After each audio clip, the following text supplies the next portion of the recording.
आपले पदार्थ असतील पण पुण्यात अख्ख्या महाराष्ट्र आणि देशाच्या कानाकोपऱ्यामध्ये ज्या पद्धतीने अंमली पदार्थ आज विकली जातात त्याच्यात प्रामुख्याने पंजाब नंतर आता पुण्याचा नंबर लागतोय। आज करोडो रुपयाचा अंमली पदार्थ पुण्यामध्ये सापडतोय आणि पोलीस खात्याचं लक्ष त्याच्याकडे जात नाही। ज्यावेळेला एखादा कुठेतरी आपल्याला क्लिप येते किंवा कुठेतरी एखादा पत्रकार किंवा एखादा नागरिक ज्यावेळेला बोलतो त्यावेळेला पोलिसांना जाग येते आणि 2 दिवसापूर्वी मुख्यमंत्र्यांनी बुलडोजर फिरवा, पण इतके दिवस का फिरवला नाही हा महत्त्वाचा मुद्दा आहे।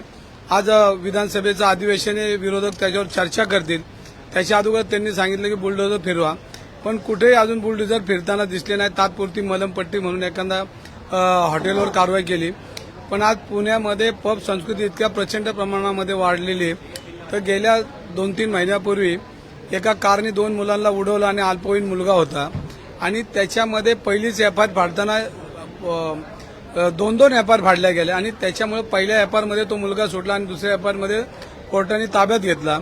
हा सगळा सारासार विचार करता त्या तपास अधिकाऱ्याला खऱ्या अर्थानं फौजदारी गुन्हा दाखल करायला पाहिजे होता, पण कुठल्याही परिस्थितीत फौजदारी गुन्हा न दाखल करता तात्पुरती मलमपट्टी म्हणून त्यांना निलंबित केले। या सगळ्या गोष्टीचा विचार करता पोलीस अत्यंत चुकीच्या पद्धतीनं पोलीस कारभार चालू आहे। वरिष्ठ जरी त्याच्यावर ऍक्शन घेत असेल तरी खालची जे पोलीस वर्ग आहे आणि त्यांना ह्या सगळ्या गोष्टी माहिती आहे। पुणे शहरामध्ये माणिकशान गुटखा कुठं मिळतो, गर्द कुठं मिळते, अंमली पदार्थ कुठं मिळतात, चरस गांजा आपण ज्या काय व्यसनं आहेत ही सातत्यानं पोलीस खात्यातील लोकांना ह्या सगळ्या गोष्टी माहिती असतात। तरी पण पुणे शहरामध्ये आज घराघरामध्ये घराच्या उंबऱ्यावर येऊन अंमली पदार्थ येऊन थांबलेला आहे आणि पुणेकर याच्यामध्ये चिंताग्रस्त आहेत। पुणे विद्येचं माहेरघर आहे। पुण्यामध्ये राष्ट्रीय नेते पुणे शहराने दिलेले आहेत, लोकमान्य टिळक असतील, क्रांतिज्योती सावित्रीबाई फुले असतील, महात्मा फुले असतील आणि छत्रपतींचं पुणे आणि असे सगळे राष्ट्रभक्त त्या पुण्यामध्ये निर्माण करणारं पुणे आणि अशा पुण्याला आज कलंक लागण्याचं काम या सगळ्या पब संस्कृतीमध्ये होतंय। आज पुण्यामध्ये लाखो विद्यार्थी पुणे शहरामध्ये अभ्यासासाठी येत आहेत, कारण विद्यापीठ पुणे विद्यापीठ पुण्याचं लौकिक आहे आणि आज आमची जी बाहेर गावावरून बाहेर देशावरून मुलं येणार आहेत तर ते काही शिकून जाणार आहेत का पब संस्कृती घेऊन जाणार आहे ही पालकांना चिंता आहे।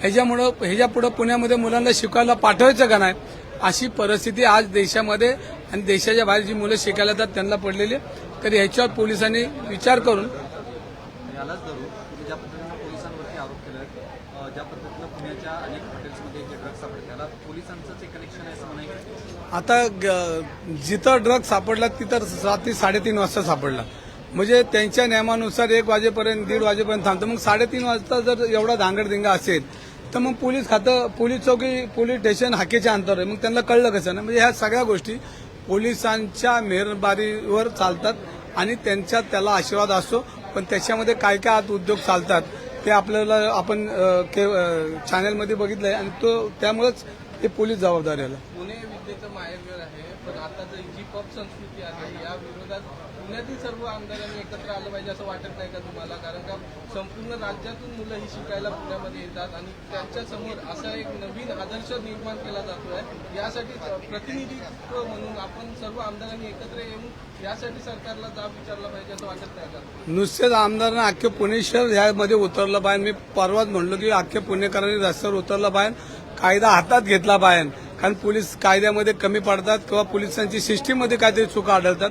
तर नुसतेच आमदार नाही, पुणेकरांनी हे रस्त्यावर उतरून हे सगळे पब बंद केले पाहिजे।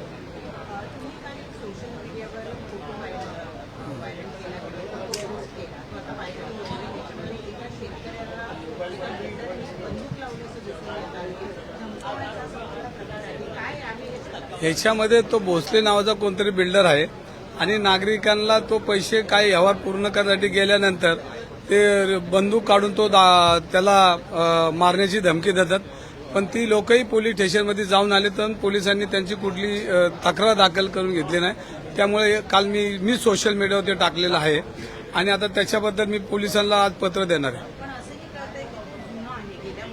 नाही, जुना असू नवा असू, शेवटी गुन्हा हा गुन्हाच आहे, तो कधी आपल्याला मिळू शकतो, पण त्या लोकांना न्याय मिळत नाही ते लोक मायापर्यंत आले आणि मग आता आम्ही बोलतो। बातमी अशी येते आहे की केंद्रातल्या तुमच्या सगळ्या नेत्यांनी वरिष्ठांनी असं सांगितलंय राज्यात की छोटा भाऊ मोठा भाऊ करू नका, कारण आपल्याला ज्या पद्धतीने लोकसभेत यश मिळालंय तसंच यश आपल्याला विधानसभेतही मिळवायचं आहे, असं काही नाही, याच्यामध्ये हे सगळे राष्ट्रीय नेते आमचे नाना पटोले असतील, बाळासाहेब थोरात असतील, पृथ्वीराज बाबा असतील, हे सगळे नेते मंडळी बसून ठरवतात.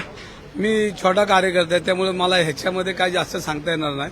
छोटा भाऊ मोठा भाऊ, पण जे ज्यांना उमेदवारी मिळेल त्यांच्याबरोबर मी काम करणार आहे. मला दिली तर मी करणार आहे, दुसऱ्याला दिली तरी मी करणार आहे. शेवटी पक्ष आदेश मानणारा मी कार्यकर्ता.